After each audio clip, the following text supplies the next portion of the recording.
பஸ்ல பாட்டியோட பணம் காணாம போயிருக்கும். அது பாட்டிக்கே தெரியாம அந்த பணத்தை திருப்பி வைக்க போயிருப்பான். இந்த டைம்ல அவனை இவ கரெக்டா கண்டுபிடிச்சிருவா. ஹலோ கண்டக்டர், வண்டியை நேரா போலீஸ் ஸ்டேஷன் விடுங்க. ஹலோ, அது அவங்க பணம் தான், திருப்பி எடுத்து வைக்க தான் போனேன். சாரிங்க, உங்க ட்ரெஸ்ஸை பார்க்கும்போது திருட மாதிரி தெரிஞ்சு. ஹலோ, இப்பதான் நீங்க என்ன பத்தி தப்பா நினைக்கிறீங்க. உண்மையிலே நான் திருடன் தாங்க, பார்த்தா தெரியல. அப்படின்னா நீ திருடனா? பணத்தை ஆட்டையும் போடும் போதெல்லாம் மாட்டல, ஆனா திருப்பி வைக்கும் போதுதான் மாட்டிக்கிட்டேன். அதுவும் பார்க்க ரொம்ப அழகா இருக்கக்கூடிய பொண்ணு கிட்ட. உனக்கு ஒரு விஷயம் தெரியுமா? நான் போலீஸ் ஆகும். அது எப்படி? நான் திருடன் சொன்னா நீங்க போலீஸ் சொல்றீங்க? காமெடியா இல்ல? நீ நம்ப மாட்டேன்னு தெரியும். என்ன பாரு ஐடி கடை. ஐயோ போலீஸ், நான் திருட மாதிரிங்க, ஆனா திருடன் கிடையாது.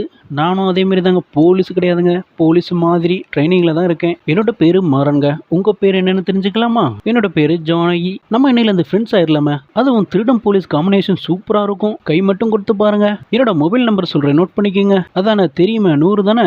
போறதுக்கு முன்னாடி என்னோட கையில என்ன வச்சிருக்கேன் பார்த்துட்டு போங்க. இது உங்க மொபைல் போனு தான். உங்க போன்ல இருந்து என்ன மிஸ்டு கால் கொடுத்துருக்கேன். பிடிச்சா கால் பண்ணுங்க.